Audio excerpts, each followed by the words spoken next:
Ever been punished for telling the truth? My boss didn't just punish me, he fired me. Said I was too honest with our clients, as if honesty was some kind of disease. 3 months later, he was sitting in an empty office, phone silent, because I had taken every single client he thought was his forever. If you've ever wished you could give karma a little push, hit that like button and subscribe. Because this isn't just a story about losing a job, it's about turning the tables so hard, the people who underestimated you don't even see it coming. I worked for a mid-sized marketing agency. Not the biggest, not the fanciest, but we had decent clients, family businesses, startups, some mid-tier brands. I loved what I did. I was in account management, which basically meant I was the bridge between our clients and the creative team. And here's the thing, clients trusted me. I never sugarcoated results. If a campaign wasn't performing, I'd say it.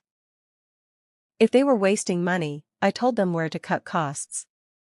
That honesty kept our retention rate sky high, but it also made my boss, Elliot, furious.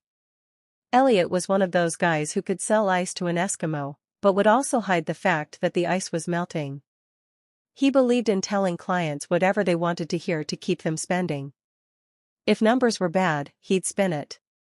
We're seeing a delayed response curve, translation, nothing's working. This is just part of the strategy, translation, we're winging it. He hated my blunt approach. Said I wasn't a team player. What he meant was, I was messing with his illusion. One Friday morning, I had a meeting with our biggest client, a family-run chain of boutique hotels. Their campaign was tanking because Elliot had insisted on a flashy, overpriced ad strategy. When they asked me point-blank what went wrong, I told them. We invested too much in an untested market, against my recommendation.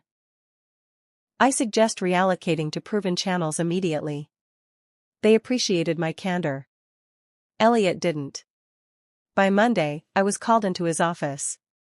He leaned back in his leather chair, smirking like he'd been rehearsing this moment. You're talented, but you're just too honest. Clients don't need the ugly truth, they need confidence. We're letting you go. I was stunned. No warning. No write-up. Just out. Walking out of that office felt like walking out of a bad breakup. I wasn't just losing a paycheck, I was losing relationships I'd built for years. For the first week, I was angry. My stomach twisted every time I thought about Elliot smiling while he destroyed what I'd built. Then I remembered something. In my contract, there was no non-compete clause. Elliot had never bothered to add one. That's when anger turned into planning. I reached out to a lawyer friend, just to be safe.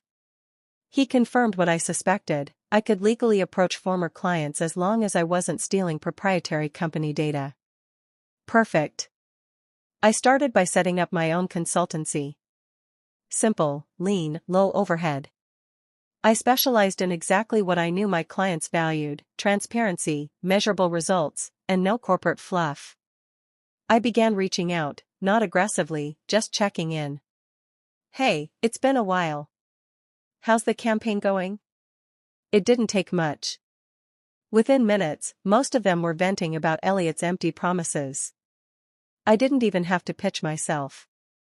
I just listened.